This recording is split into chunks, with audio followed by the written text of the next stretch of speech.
Is there always something unknown that worries you, such as constantly imagining yourself as ignorant before speaking, worrying about missing your flight tomorrow before a trip, wondering if the development of technology will affect your job or what to do when you grow old?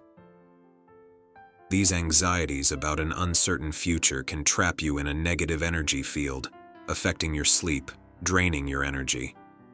They can even leave you unsure of how to cope with current life, letting precious time slip through your fingers in vain. I have a friend who is very talented in the internet field, and he has always wanted to start his own business to make a difference. As an angel investor, I am very willing to support him, because I have always believed that investing in talented young people is the most valuable. If he can really make a difference, it would be a win-win situation for both of us. He would establish a career for himself, and I would have another successful company in my portfolio. But time has passed day by day, and after 5 or 6 years, he still hasn't taken that step. The fear of the risks associated with starting a business and the desire for it are like two twisted ropes intertwined in his psyche, preventing him from doing his job well and wasting his life. He has always struggled with anxiety about the future, wasting several years of his youth in vain. In our lives, planning for the future is our ability. It is constructive, and it focuses on planning our actions in the future. In this process, if you are always worried about possible or even unrealistic scenarios, trying to control uncontrollable things, then such worries are highly destructive. Today we will discuss several reasons why you don't need to worry. Most of the things you worry about will not happen.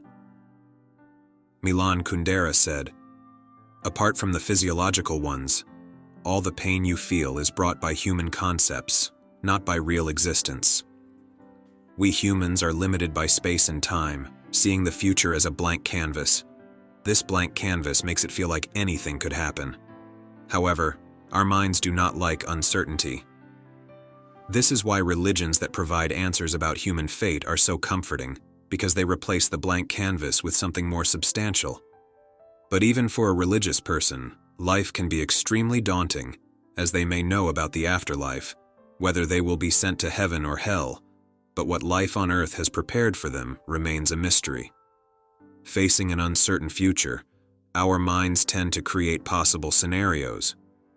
When it comes to planning for the future, this is actually a good thing, because thinking ahead gives us an advantage.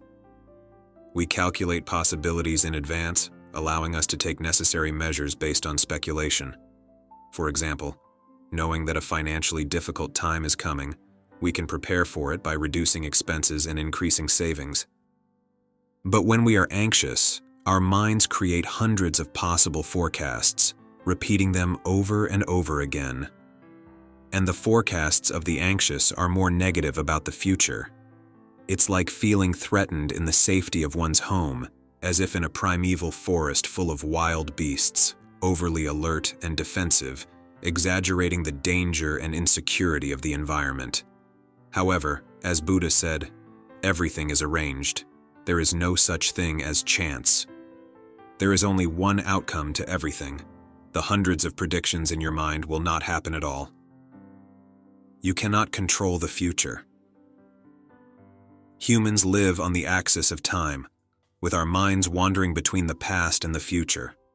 The past that remains in our memory has been filtered by our subconscious. These memories are either happy moments or painful instances.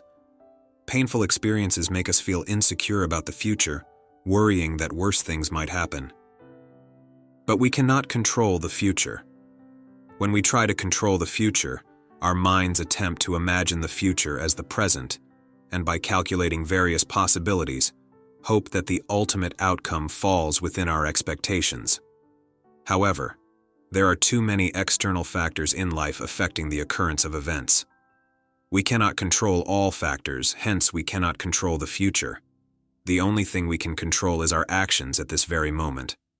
Often, what hinders our progress is not the difficulties in reality, but the repeated imaginations in our minds. The Bible says, "Do not worry about tomorrow, for tomorrow will worry about itself."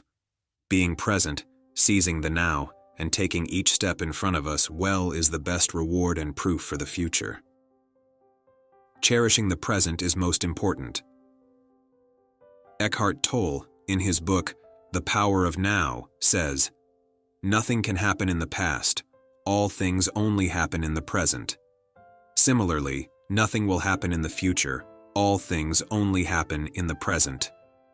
Punishing oneself for past mistakes, fretting over nebulous outcomes, magnifying the fear of misfortune infinitely, living within a psychological fortress of one's own making, is essentially a way to escape the unbearable present reality, aiming to balance one's psychological needs.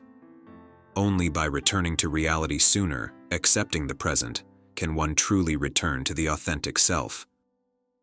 Therefore, no matter what happens in life, the foremost task is to choose acceptance, to go with the flow. Life is essentially a process of facing and solving problems. When a problem arises, simply thinking about solutions nullifies the ground for negative labels. Moreover, if you can transform anxiety into the drive for action in the present, such anxiety becomes valuable.